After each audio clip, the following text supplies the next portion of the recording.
Bismillahirrahmanirrahim. Assalamu alaikum dear student. Myself Dr. Saidarin and today we are going to study a very important and interesting topic of nuclear physics, that is radioactivity.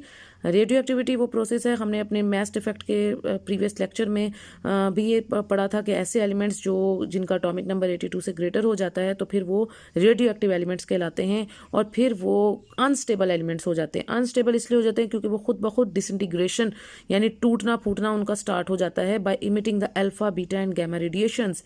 ये specific radiations emit करके वो disintegrate हो जाते हैं और वो unstable elements कहलाते हैं।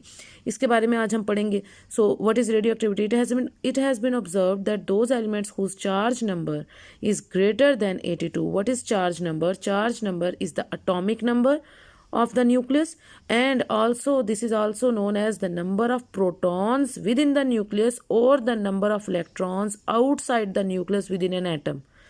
ठीक है, एटॉमिक नंबर या इसको आप चार्ज नंबर कह सकते हैं, या आपके ये जो जी है या आपका ये बेसिकली ये जो एटॉमिक नंबर है ये number of protons within the nucleus को शो करता है और उतने ही number of electrons outside the nucleus within the atom को भी शो करता है। So if this atomic number is greater than 82 तो ऐसे एलिमेंट्स जिनका एटॉमिक नंबर 82 से ग्रेटर होता है उन्हें हम अनस्टेबल एलिमेंट्स कहते हैं। वो स्टेबल नहीं होते और वो उनके स्टेबल ना होने की वजह से आपको मैंने लास्ट टाइम बताया था कि उनका मैस इफेक्ट जो है वो बहुत ज़्यादा होना शुरू हो जाता है, बहुत ज़्यादा हो जाता है, और फिर जब मैस इफेक्ट ज़्यादा होता है तो उनकी बाइंडिंग एनर्जी कम होती है। सो सम इनविजिबल रेडिएशंस, ऐसा क्यों होता है? क्योंकि कुछ इनविजिबल रेडिएशंस होती हैं that can affect the photographic plates eminent out of these elements. In elements से ऐसे इनविजिबल रेडिएशंस बाहर इमिट होती हैं क्योंकि वो फोटोग्राफिक प्लेट अगर आप उनके सामने रखें तो उसके ऊपर वो अपनी शो करती हैं, उसके साथ स्ट्राइक करती हैं और उसके ऊपर एक अपना जो एग्जिस्टेंस को प्रेजेंस को शो करती हैं। वो जो फोटोग्राफिक फिल्म है जब आप उसके सामने रखते हैं तो वहाँ से पता चलता है कि 3 तरह की रेडिएशंस जो हैं वो इमिट होती हैं, ऐसे वो इनविजिबल रेडिएशंस जिनको बाद में डिटेक्ट किया गया कि वो अल्फा बीटा और गैमा रेडिएशंस थी और उनके बारे में पढ़ा गया। Such elements are called radioactive elements. इन रेडिएशंस के बारे में तो हम इन डिटेल इंशाल्लाह बाद में पढ़ेंगे। इस तरह के एलिमेंट्स जिनमें से इस तरह की ये जो रेडियोएक्टिव रेडिएशंस निकलती हैं अल्फा बीटा गैमा, उनको हम रेडियोएक्टिव एलिमेंट्स कहते हैं। And the phenomenon is called radioactivity and this process is called radioactivity. और ये बल्कि नेचुरल रेडियोएक्टिविटी है। रेडियोएक्टिविटी भी 2 तरह से होती है, एक नेचुरल रेडियोएक्टिविटी जो कुदरती तौर पे जो ऐसे एलिमेंट्स जिनका एटॉमिक नंबर 82 से बड़ा है हम उनको कहते हैं कि वो नेचुरल रेडियोएक्टिव एलिमेंट्स हैं क्योंकि उनसे automatically alpha beta gamma radiations खुद ब खुद इमिट होती हैं और रेडियोएक्टिविटी का प्रोसेस होता है। कुछ मैन मेड होती हैं जिनको आप खुद से रेडियोएक्टिव एलिमेंट्स बना लेते हैं, कुछ स्टेबल एलिमेंट्स को भी, तो वो फिर आपकी आर्टिफिशियल रेडियोएक्टिविटी होती है और वो आर्टिफिशियल रेडियोएक्टिव एलिमेंट्स होते हैं। ठीक है, यानी जब आप स्टेबल एलिमेंट्स को रेडियोएक्टिव बनाने की कोशिश करते हैं और बना लेते हैं तो फिर वो आपकी आर्टिफिशियल रेडियोएक्टिविटी का प्रोसेस होता है और आर्टिफिशियल रेडियोएक्टिव एलिमेंट्स होते हैं। बेसिकली जो आपके रेडियोएक्टिव एलिमेंट्स हैं नेचुरली अकरिंग वो हैं जिनका एटॉमिक नंबर 82 से ग्रेटर है। So the radiations coming out of the radioactive elements are called alpha beta and gamma radiation. वो रेडिएशंस जो बाहर आती हैं रेडियोएक्टिव एलिमेंट्स से उनको आप अल्फा रेडिएशंस, बीटा रेडिएशंस और गैमा रेडिएशंस कहते हैं। Radioactivity was discovered by Henry Becquerel in 1896। बहुत इंपॉर्टेंट ये एक्सपेरिमेंट था, हेनरी बैकवेल ने किया और 1896 में रेडियोएक्टिविटी को बताया कि रेडियोएक्टिविटी को क्या प्रोसेस है और कौन सी रेडिएशंस इमिट होती हैं। He found that an ore containing uranium जिसका एटॉमिक नंबर 92 है emits an invisible radiation that penetrates through a black paper wrapping a photographic plate and effect the plate.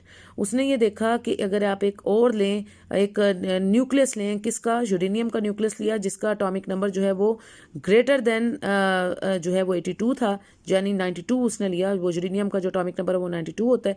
उसने देखा कि उसने इमिट की हैं invisible radiation that penetrates through a black paper wrapping a photographic plate and effect the plate. और उसके सामने जब उसने फोटोग्राफिक प्लेट रखी और उसने उसको एक लेड चैम्बर में रखा, लेफ्ट चैम्बर में इसलिए रखा कि वो जो रेडिएशंस है वो इधर उधर ना जाएं और इधर उधर अब्जॉर्ब ना करें और सिर्फ ये जो रेडियोएक्टिव मटेरियल जो उसने यूरेनियम का लिया था उसमें से सीधी लेड चैम्बर से कोई भी रेडिएशंस पास नहीं कर सकती ना, पेनिट्रेट नहीं कर सकती, ताकि वो सीधी रेडिएशंस जाएं और फोटोग्राफिक फिल्म के ऊपर स्ट्राइक करें।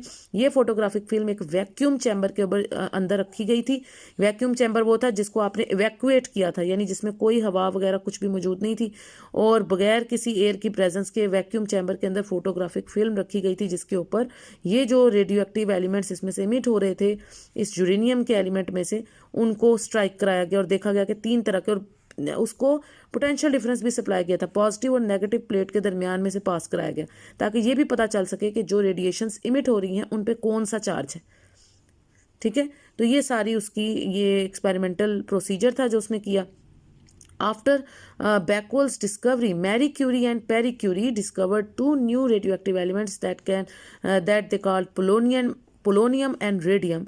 जो आपकी हेनरी बैकवेल है उसने जो डिस्कवरी की थी उसने यूरेनियम एलिमेंट के साथ की थी। उसके बाद मैरी क्यूरी और पेरी क्यूरी ने भी डिस्कवरीज की पोलोनियम और रेडियम को लेके 2 न्यू रेडियो एक्टिव एलिमेंट्स उन्होंने डिस्कवर किए, क्योंकि उस वक्त ये तो नहीं पता था ना कि तमाम एलिमेंट्स जो 82 से ग्रेटर जिनका एटॉमिक नंबर वो सब रेडियो एक्टिव है। तो इस तरह बारी बारी डिस्कवरीज होती गई, पहले यूरेनियम के लिए डिस्कवरी हुई, फिर पोलोनियम और रेडियम के लिए मैरी क्यूरी और पेरी क्यूरी ने डिस्कवरी की। तो इस तरह आहिस्ता आहिस्ता फिर इन बातों के बाद ये पता चलता गया, इन इन्वेंशंस के बाद पता चलता गया कि जब चीज़ें सामने आती गई कि तमाम वो एलिमेंट्स जो 82 से ग्रेटर एटॉमिक नंबर रखते हैं वो तमाम ही रेडियो एक्टिव एलिमेंट्स हैं। So the analysis of the radiations emanating out of the radioactive material can be carried out by the simple experiment. ये एक छोटा सा सिंपल सा एक्सपेरिमेंट था। The radioactive material is placed at the center of the block of the lead by drilling a hole in the block। इस block के अंदर एक होल ड्रिल किया गया था और उसमें रेडियो एक्टिव मटीरियल रखा गया था, जबकि आपका यूरेनियम था शुरू में जब वो हेनरी बैकवेल ने डिस्कवरी की थी। Radioactive radiations enter a vacuum chamber after emerging out of this hole, और इस होल से निकलने के बाद वो इस वैक्यूम चैम्बर के अंदर रेडिएशंस एंटर हुई, और that after passing between the 2 parallel plates the radiation strike a photographic plate. ये 2 पैरेलल प्लेट्स जो हैं ये पॉजिटिव और नेगेटिव चार्ज की, जो इसको पोटेंशियल डिफरेंस दिया गया था, उसमें से गुजरने के बाद फिर ये फोटोग्राफिक प्लेट के ऊपर स्ट्राइक की। These radiations instead of impinging at 1 point fall at 3 different points due to the potential difference between the plates. ये पोटेंशियल डिफरेंस प्लेट्स की वजह से बजाय कि ये तमाम रेडिएशंस एक ही पॉइंट पर स्ट्राइक करती, ये 3 डिफरेंट पॉइंट्स पर स्ट्राइक की ऑन दिस फोटोग्राफिक प्लेट, यानी फोटोग्राफिक फिल्म के ऊपर, जो कि किसी फ्लोरोसेंट स्क्रीन से बनाया गया था जिसके ऊपर आपको निशान नज़र आ जाते हैं। वो फ्लोरोसेंट मटेरियल ऐसा होता है जो कि जब ये स्ट्राइक करती हैं तो उसके ऊपर वो निशान बन जाते हैं वहाँ पे। तो वो उन्होंने फोटोग्राफिक फिल्म के ऊपर 3 डिफरेंट पॉइंट्स देखे, एक थे बीटा रेडिएशन के, एक थे जारी बात अल्फा रेडिएशन के, और गैमा उनमें न्यूट्रल था, वो पॉजिटिव और नेगेटिव चार्ज से कहीं से भी किसी तरफ भी डिफ्लेक्ट नहीं हुई। ये जो बीटा और अल्फा है ये डिफ्लेक्शन की वजह से इस तरफ हुए, यानी बीटा पे चूंकि नेगेटिव चार्ज होता है, ये बाद में पता चला, इसलिए वो पॉजिटिव प्लेट की तरफ डिफ्लेक्ट हो गया, और अल्फा पे चूंकि पॉजिटिव चार्ज होता है इसलिए वो नेगेटिव प्लेट की तरफ डिफ्लेक्ट हो गया, और गैमा चूंकि आपकी न्यूट्रल रेडिएशन होता है उस पर कोई चार्ज नहीं होती इसलिए वो सेंटर में रहा। ठीक है, तो ये उन्होंने कहा दीज रेडिएशंस बजाय वो एक पॉइंट पे जाती 3 डिफरेंट पॉइंट्स पर स्ट्राइक की। From this experiment it can be concluded that all the radiations from the radioactive material are not alike. इससे ये नतीजा निकाला गया कि तमाम रेडिएशंस जो रेडियो एक्टिव मटीरियल से निकलती हैं वो एक जैसी नहीं होती, 3 डिफरेंट रेडिएशंस निकली हैं इससे। The radiation that bends towards the negative plate, वो रेडिएशन जो नेगेटिव प्लेट की तरफ बेंड की हैं, is made up of positively charge particles, वो पॉजिटिवली चार्ज पार्टिकल से बनी है, and they are called the alpha particles, और उनको फिर अल्फा पार्टिकल्स का नाम दिया गया। Those radiations that bend towards the positive plate, और वो रेडिएशन जो पॉजिटिव प्लेट की तरफ बेंड हुई हैं, are composed of negatively charge particles, वो नेगेटिवली चार्ज पार्टिकल्स से मिलकर बनी है। These are called the beta particles, उनको फिर बीटा पार्टिकल्स का नाम दिया गया।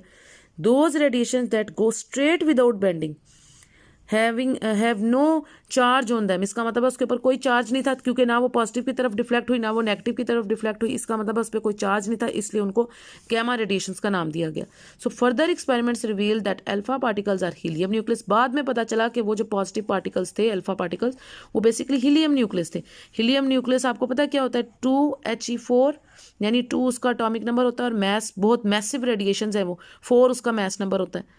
So the charge on them is +2E, यानी जो है वो एटॉमिक नंबर है उसका 2E, यानी 2 times of charge of electron, while उनका जो मैस है, और वो पॉजिटिव चार्ज है, और उनका जो मैस है वो 4 एटॉमिक मैस यूनिट है। ठीक है, that is every alpha particle, उसके पास 2 प्रोटॉन्स और 2 न्यूट्रॉन्स होंगे। इसका मतलब है कि हर अल्फा पार्टिकल के पास 2 प्रोटॉन्स है। प्रोटॉन नंबर आपको पता है ना, उसके एटॉमिक नंबर को ही उसके प्रोटॉन नंबर कहते हैं, वही उसका इलेक्ट्रॉन नंबर होता है जो कि 2 है यहाँ पे, और वही हम कह रहे हैं। अब अगर आपने न्यूट्रॉन नंबर निकालना है तो वो मैस नंबर में से अगर आप उसका प्रोटॉन नंबर माइनस कर दें या एटॉमिक नंबर माइनस कर दें, यानी 4 - 2, तो वो उसका न्यूट्रॉन नंबर आ जाता है। ठीक है, तो इसका मतलब है कि 2 प्रोटॉन्स हैं इसके अंदर और 2 ही न्यूट्रॉन्स हैं इस अल्फा पार्टिकल के पास, ठीक है। एवरी अल्फा पार्टिकल के पास 2 प्रोटॉन्स एंड 2 न्यूट्रॉन्स हैं और ये पॉजिटिव चार्ज रखता है, ठीक है। बीटा पार्टिकल के बारे में पता किया गया कि beta particle are in fact fast moving electrons. ये पता चला कि ये एक तरह के इलेक्ट्रॉन्स हैं, लेकिन इन इलेक्ट्रॉन्स में और वो जो बाहर न्यूक्लियस के बाहर इलेक्ट्रॉन्स हैं उनमें ये फ़र्क है कि ये जो बीटा पार्टिकल्स हैं ये फास्ट मूविंग इलेक्ट्रॉन्स हैं which come out of the nucleus of a radioactive element. और ये वो इलेक्ट्रॉन्स हैं बीटा पार्टिकल्स जो कि न्यूक्लियस से निकलते हैं, वो बाहर वाले इलेक्ट्रॉन्स नहीं। और इनमें और उनमें ये फ़र्क है कि ये बीटा पार्टिकल -1 E0 को शो करते हैं। -1 इनका चार्ज है, यानी इसके ऊपर एक चार्ज नंबर है वो भी नेगेटिव चार्ज है, ठीक है। ये -1 E के इक्वल है, यानी इसका जो प्रोटॉन नंबर है वो -1, इसका जो चार्ज नंबर है वो -1 माइनस उसका चार्ज है और 1 इलेक्ट्रॉन को शो कर रहा है। और 0 जो है वो उसका मैस नंबर है, इसका मतलब है इन पे कोई मैस नहीं है। तो ये फ़र्क है। हालांकि आपने आम इलेक्ट्रॉन को देखा है कि वो जो बाहर रिवॉल्व कर रहे थे उनका तो मैस होता है। मैस ऑफ द इलेक्ट्रॉन जो है वो होता है 9.11 × 10⁻³ किलोग्राम। वो तो एक मैसिव पार्टिकल है, ठीक है। तो ये जो बीटा पार्टिकल्स हैं ये इलेक्ट्रॉन्स हैं सिर्फ उनके चार्ज के लिहाज से, इन पे कोई मैस नहीं होता। So these are the beta particles are in fact the fast moving electrons which come out of the nucleus of the radioactive element.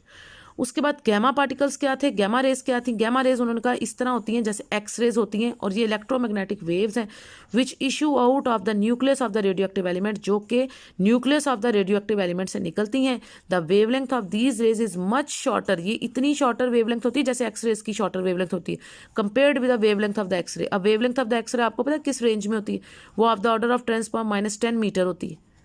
तो इसका मतलब है ये जो गैमा पार्टिकल्स हैं इनकी भी रेडिएशंस उसी तरह उतनी ही स्मॉल हैं जैसे एक्स रेज की रेडिएशन स्मॉल होती हैं, स्मॉल वेवलेंथ की होती हैं, और हाई फ्रिक्वेंसी और हाई एनर्जी की होती हैं, क्योंकि जिनकी वेवलेंथ जितनी स्मॉल होती है वो उतनी ही ज़्यादा हाई एनर्जी और हाई फ्रिक्वेंसी की होती है।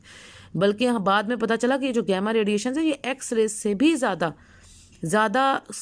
जो है वो हाई एनर्जी और हाई फ्रिक्वेंसी की, और इनकी वेवलेंथ एक्स रेज से भी स्मॉल है, ठीक है। और ये वो जो गैमा रेज हैं इनका 0 यानी 0 चार्ज नंबर और 0 ही मैस नंबर, ना इन पे कोई चार्ज होता है ना इन पे कोई मैस होता है। तो इनकी वेवलेंथ उतनी स्मॉल होती है जैसे एक्स रेज की, बल्कि उससे भी ज़्यादा स्मॉल वेवलेंथ, और हाई फ्रिक्वेंसी और हाई एनर्जी होती है, और मैक्सिमम फ्रिक्वेंसी और मैक्सिमम बल्कि एनर्जी हमें कहना चाहिए in the electromagnetic spectrum. X ray से भी ज़्यादा फ्रिक्वेंसी और एनर्जी इनकी होती है, क्योंकि इन पर ना कोई चार्ज होता है ना कोई मैस होता है, ठीक है। तो आई होप स्टूडेंट्स से जो हमने रेडियो एक्टिविटी के बारे में आज बात की है या आपने सारी अच्छे से अंडरस्टैंड कर ली होगी। कोई पॉइंट अगर आपको समझ में ना आई हो तो यू कैन कमेंट में इन द कमेंट सेक्शन। और कल हम इंशाल्लाह इन द नेक्स्ट लेक्चर हम अपने न्यूक्लियर ट्रांसम्यूटेशन के बारे में भी पढ़ेंगे कि उसको क्या, आज आपने ये जितनी बातें की कि व्हाट इज़ रेडियो एक्टिविटी और उसकी डेफिनेशन आपको आनी चाहिए, और कितनी तरह की रेडिएशंस इमिट होती हैं from the radioactive elements, radio active elements किनको कहते हैं, और अल्फा बीटा और गैमा रेडिएशंस में क्या डिफरेंस है और क्या सिमिलैरिटीज़ हैं। सिमिलैरिटीज़ तो खैर अल्फा बीटा और गैमा रेडिएशंस में कोई नहीं है, डिफरेंसेस हैं वो आप देख सकते हैं, ठीक है, जो हमने बात की है। तो ये सारे पॉइंट्स आपने जो है वो आज के लेक्चर में पढ़े हैं। तो इंशाल्लाह हम कल इसको आगे लेके चलेंगे। अंटिल द नेक्स्ट लेक्चर अपना बहुत सा ख्याल रखें, दुआ में याद रखें। That's all for today, student. If you have not yet subscribed my channel, then subscribe my channel. You can also like my channel, share my channel, and press the bell icon for future notifications. If you have any problem, you can comment me also. Until the next lecture, take care. Allah Hafiz.